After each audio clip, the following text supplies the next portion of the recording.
ஆன்மீக நண்பர்கள் அனைவருக்கும் வணக்கம். ஓம் ஸ்ரீ மகா பெரியவா திருவடிகள் சரணம். நாம் இன்னைக்கு இந்த வீடியோவில் என்ன பார்க்க போகிறோம் அப்படின்னா, விநாயகர் சிலையை வீட்டில் வச்சு வழிபட நினைக்கிறவங்க அவசியம் கடைபிடிக்க வேண்டிய விதிமுறைகள். அது என்னன்னு தெரிஞ்சுக்கிறதுக்கு முன்னாடி இது வரைக்கும் நம்ம சேனலை சப்ஸ்கிரைப் பண்ணாதவங்க சப்ஸ்கிரைப் பண்ணிக்கோங்க. இந்த வீடியோ பிடிச்சிருந்துச்சுன்னா ஒரு லைக்குமே கொடுத்துருங்க. வாங்க இப்போ நம்ம வீடியோக்குள்ளே போகலாம்.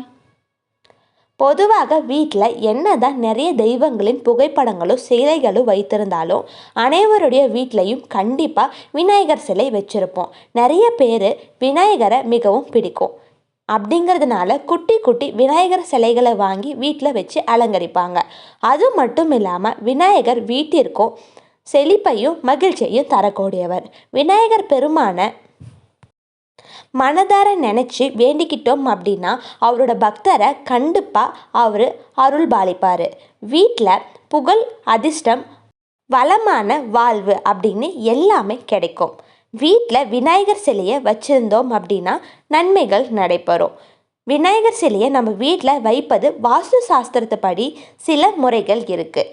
விநாயகர் சிலையிலேயே நிறைய சிலைகள் உண்டு. அதில் எந்த சிலையை நம்ம வீட்டில் வைத்தா வீட்டுக்கு மங்களகரம் வரும் அப்படின்னும் இந்த பதிவில் நம்ம விளக்கமாக பார்க்க போகிறோம்.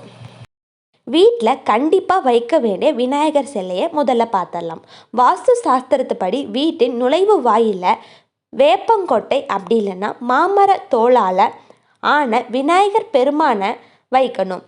வீட்டு பஞ்சம் தீர்த்து செல்வம் செழிக்கணும் அப்படின்னா வெள்ளருக்கு விநாயகர் பெருமானின் சிலையை வீட்டில் வைக்கணும். வாஸ்துப்படி சிறந்த உலோகமாக கருதப்படுற படிகாரத்தால் ஆன விநாயகர் பெருமானை வீட்டில் வைக்கலாம். மேலும் இந்த விநாயகருக்கு படிகாரத்தால் ஆன லக்ஷ்மியையும் வணங்கி வந்தால் வீட்டில் செல்வம் செழிக்கும். விநாயகர் பெருமானை வீட்டில் வைக்கிறதுக்கான சில விதிமுறைகளை பார்க்கலாம். விநாயகர் பெருமான் சிலை பலவிதமான வண்ணங்களை கிடைக்கும். ஆனால் பலவிதமான வண்ணங்களை கிடைக்கக்கூடிய விநாயகர் பெருமானின் சிலையை வாஸ்து சாஸ்திரத்துப்படி வீட்டில் வைக்கக்கூடாது. வெண்கல சிலை அப்படி இல்லைன்னா வெள்ளை நிற சிலையை மட்டும்தான் வைக்கணும். வாஸ்து சாஸ்திரத்தைப்படி அமர்ந்த நிலையில் இருக்கிற விநாயகர் பெருமானின் சிலையை மட்டும்தான் வீட்டில் வைக்கணும். நின்றபடி இருக்கிற விநாயகரோட சிலையை வேலை பார்க்கும் இடங்களில் தான் வைக்கணும்.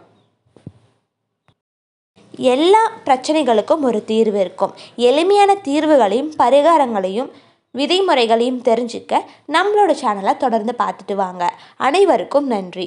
ஹரஹர சங்கர ஜெய ஜெய சங்கர, ஹரஹர சங்கர ஜெய ஜெய சங்கர. இன்னொரு பதிவில் நாம் சந்திக்கலாம்.